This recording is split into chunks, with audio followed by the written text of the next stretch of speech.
Tomb Raider Anniversary.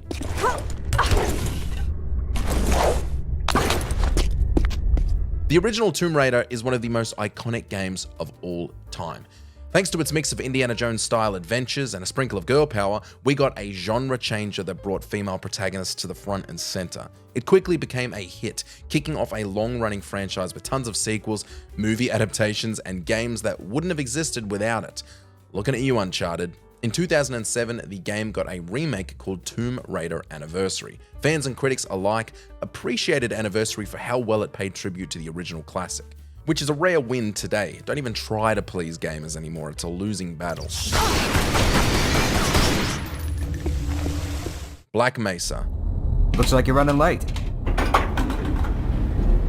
This is easily the greatest fan-made project story of all time, because it went so well for the dev team. It's a full remake of the original Half-Life using the Source engine, and it seriously upgrades a ton of things to make the game feel more modern. The Zen levels especially are a huge improvement. One cool example of how well it turned out, Dario Casali, one of the original Half-Life level designers, started replaying the classic version but ended up switching to Black Mesa and stuck with that all the way through.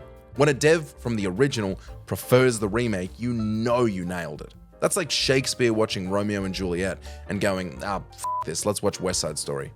That joke is specifically for the 3 theater fans who are watching this video. It's probably not a problem. Probably. But I'm showing a small discrepancy in... Well, no.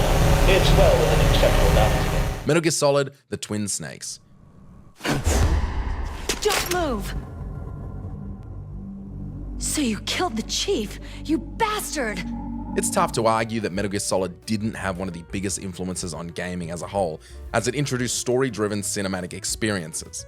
Even though the gameplay was outstanding, it did become outdated quicker than most, especially once MGS2 dropped. MGS received a remake for the Nintendo GameCube in 2004 titled Metal Gear Solid: The Twin Snakes and featured many of the enhancements made in MGS2. I will say this, Twin Snakes gets a lot of hate because of how it handled the cinematics and the new soundtrack, but when it comes to gameplay, it makes the whole experience so much fun. It changed the whole way the game could be approached, arguably for the better.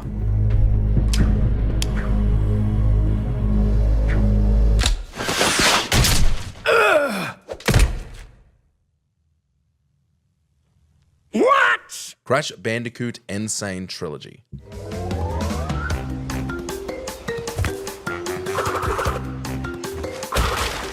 I think if you judged a game based on financial success, you're going down a problematic path.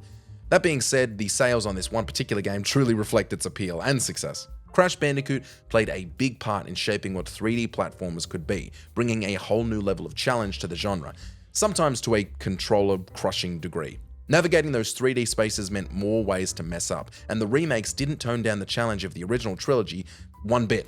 It's obvious the devs aim to stay true to the spirit of the originals while just boosting the visuals for modern consoles. The game still feels like the Crash that we know and love, and modern context did not make it any easier.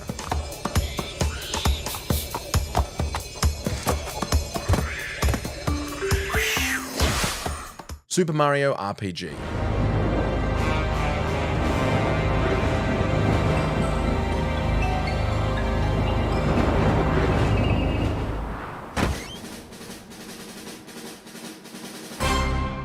Remakers, listen closely. The Super Mario RPG remake was so good because it preserved the charm and personality of the 1996 classic whilst modernizing it for today's players. It's just that simple. The updated visuals gave the world a vibrant storybook feel, and the remastered soundtrack brought fresh life to beloved tunes. Turn-based combat was refined with new mechanics like triple moves and action commands that added depth without overcomplicating the experience. Throw in some quality of life improvements and you've got a truly wonderful experience for audiences from either generation.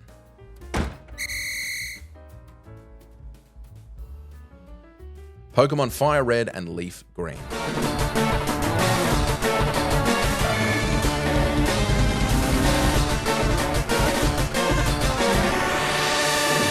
Since the 90s, the Pokemon franchise has stayed wildly popular, and players have been begging to revisit the beginnings of the franchise on the Nintendo Switch with the 2004 remake of Blue and Red titled Fire Red and Leaf Green. In this remake, everything is brought to life in full 3D. The remake changes things up a bit by dramatically reducing random wild encounters, offering the opportunity for most fights to be completely avoidable.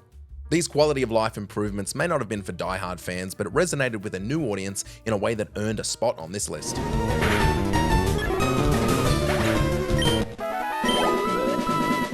The Legend of Zelda: Link's Awakening.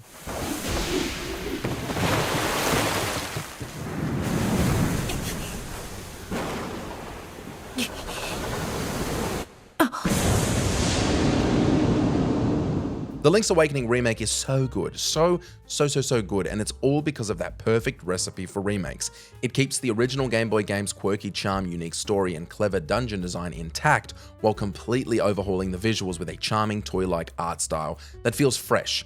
Quality of life improvements? You betcha. New menus, autosaves, and better item management all make gameplay smoother without changing the core experience. It's a faithful remake that honors the original spirit while making it more accessible and enjoyable for new fans. It's perfect.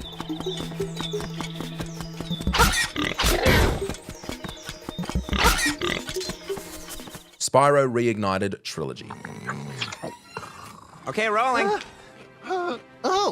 It's been peaceful here in the 5 worlds. Or is it 6? After seeing how well Crash Bandicoot's comeback went, it was so obvious what was going to happen next.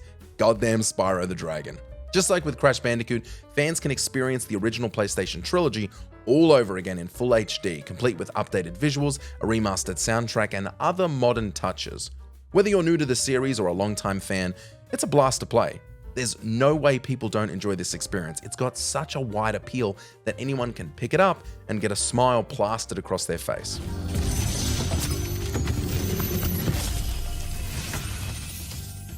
After you've freed all the dragons, pass through this fancy vortex thingamajigger. Resident Evil 2. Hello? Anybody there?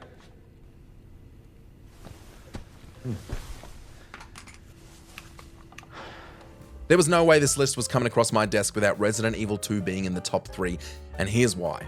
I had an experience that I don't always get to have. I got to experience this game for the first time with the remake. I'd played every single RE game except the second, and this remake was so good, so mind-blowingly effective on me that I went back and played the PS1 entry. And guess what? I loved it as well. Capcom's survival horror series has delivered some of the best remakes out there, and it's become a standout franchise for the company. All the remakes are great, but this one really changed the rules on remakes. Chris and the other STARS members discovered that Umbrella was behind everything. Final Fantasy VII Remake.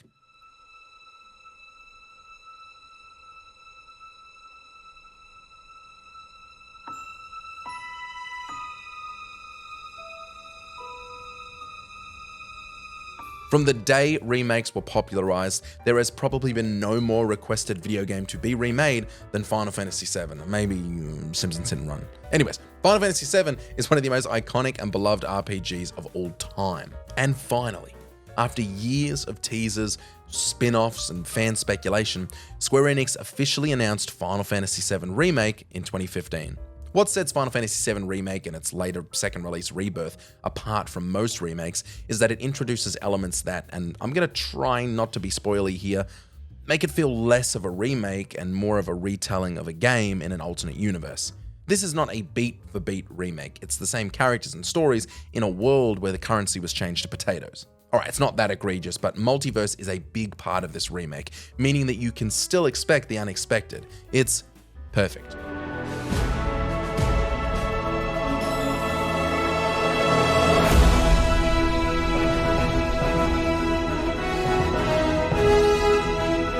Did you enjoy this video? Check out these other clips from Mojo Plays and be sure to subscribe and ring the bell to be notified of our latest videos.